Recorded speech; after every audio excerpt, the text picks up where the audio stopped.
So essentially what I've talked about in the first part might be overwhelming, and the main purpose of this course is I teach you the basics and then I show you the shortcuts. And maybe most you don't want to dive in deep into the lenses. I have this philosophy in my life. It's called the 80-20 rule. 80-20 rule, especially essentially what it means is that in most of the things that you do, 80% of your results come from 20% of your efforts.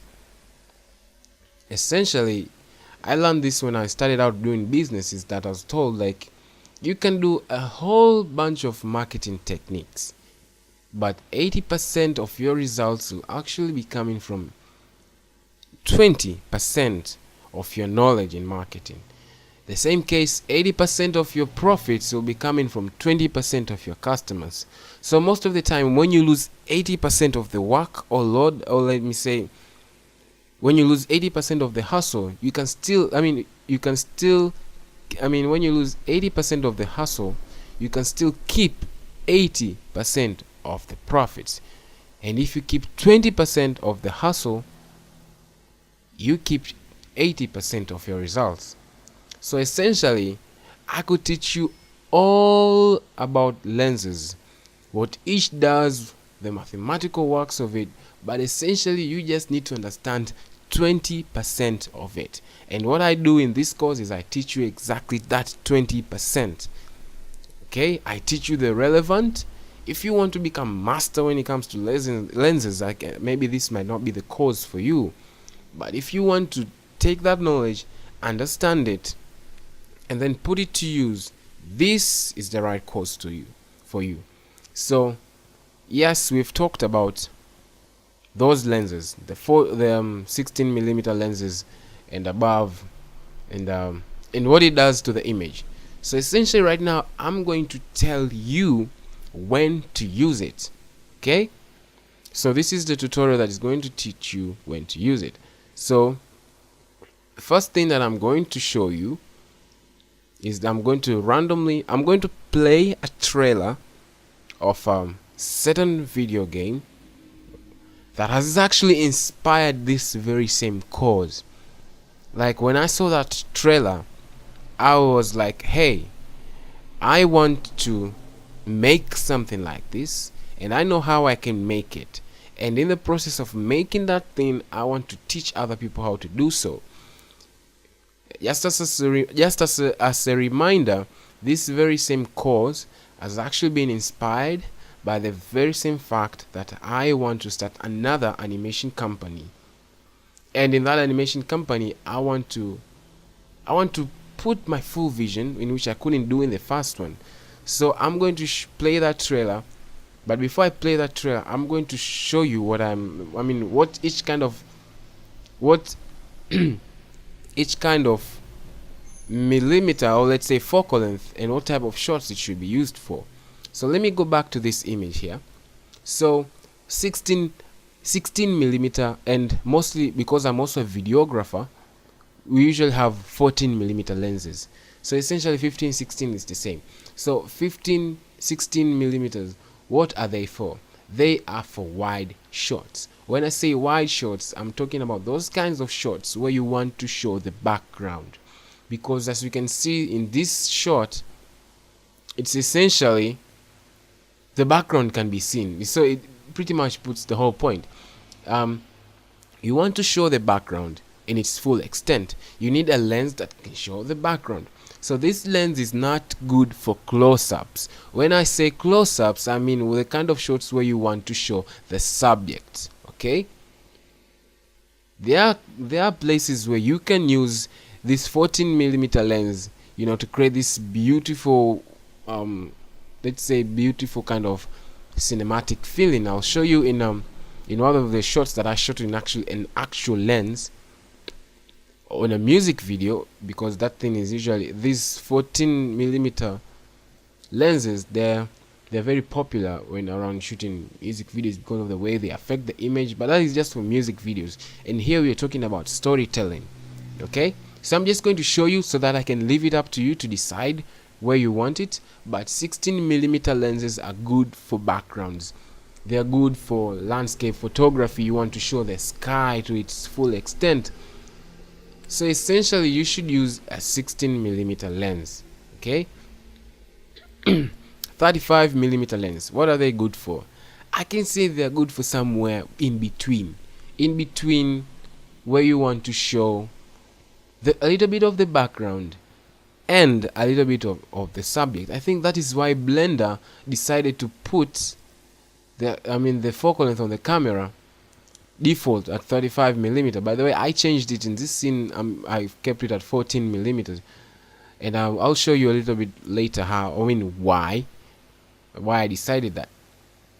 But that's why Blender, I think, decided to put 35mm as a default. So you can pretty much, if you are a beginner, you pretty much get the best of both worlds. Okay, so that is 35mm. When it comes to 50mm, 50mm is actually good for close-ups. In fact, it's the standard for close-ups. Not actually the standard, but it's like it is like yeah, you can say the standard, but the whole point here that I'm trying to say is that, you know, somebody may give you a rule, like it's a rule, it's law to use 50mm for close-ups, but this is art, and in art there are no rules. Okay, in art you just need to understand the rules in order for you to break them. So I'm going to say 50mm is a standard, but it's not a standard. Okay, standard depends on who you are artistically. So in film, when I shoot my films, because I'm also a filmmaker apart from just animations, I usually use 15mm lenses, and it's pretty much like this one over here, the one this camera person is carrying. It's this small lens. I usually use it because of the way it does it's just beautiful on the subject. It brings it gives you this kind of feeling that you can see the subject, there's focus on the subject, but there's a little bit focus on what is happening behind.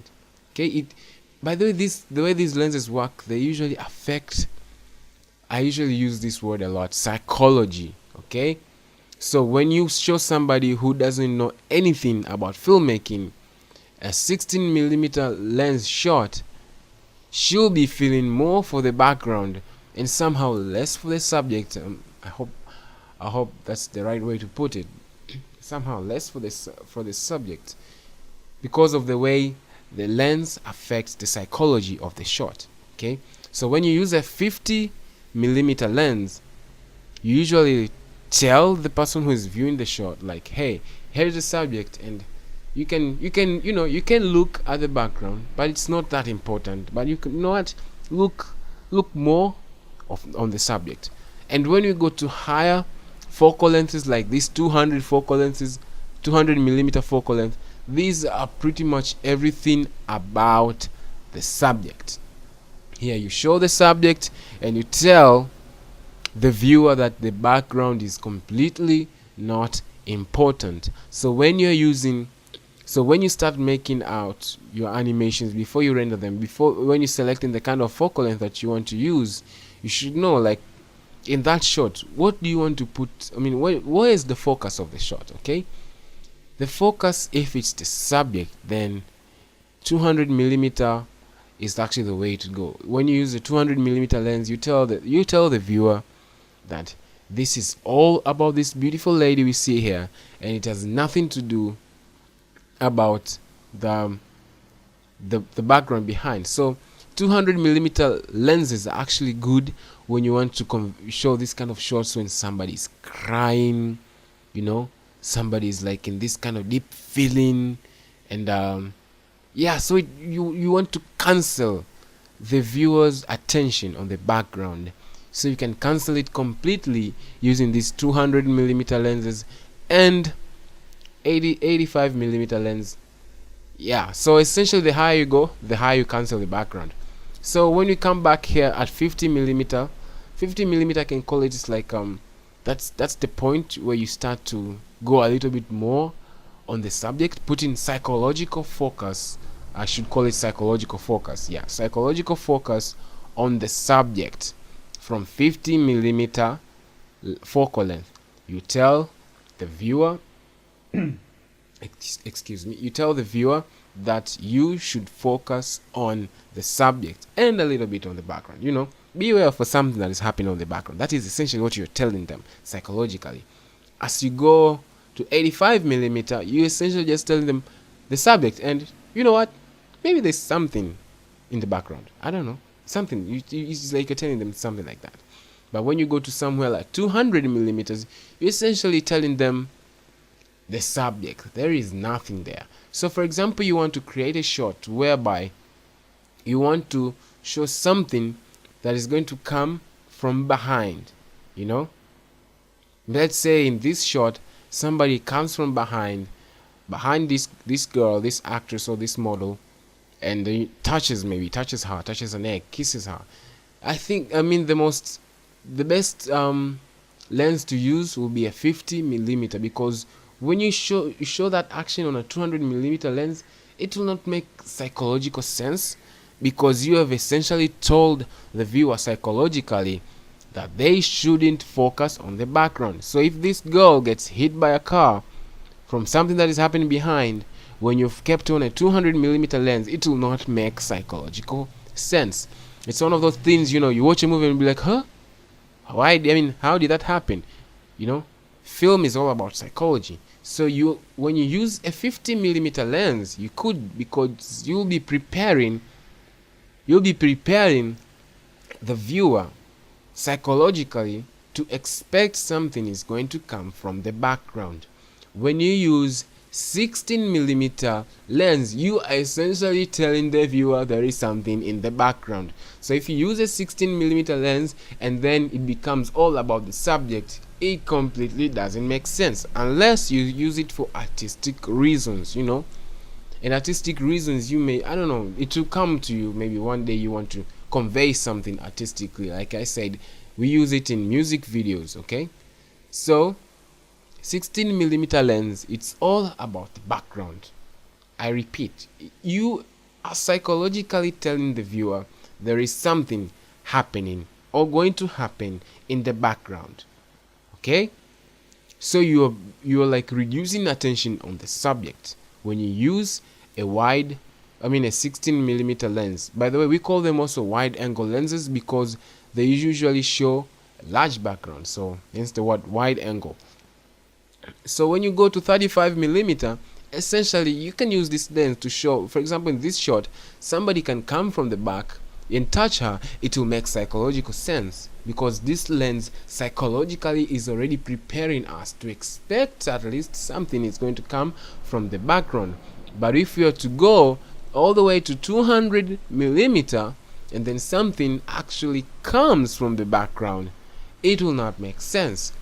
One way you could do it, you could have set up multiple shots where you have let's say one 16 millimeter shot whereby it shows everything. Let's say I hope I'm not confusing you, because I'm speaking in just words. I should be showing this, but essentially let's assume there's let's not assume. Let me go and play that trailer, and then once I play that trailer, and I'm going to pause in each part, and then I'm going to tell you like what kind of lens they use there. Once you get you do a lot of these things, it psychologically becomes easy for you to know what kind of lens was actually used for any kind of shot, to at least somehow approximation. You could approximate. Okay, so that's it for this part.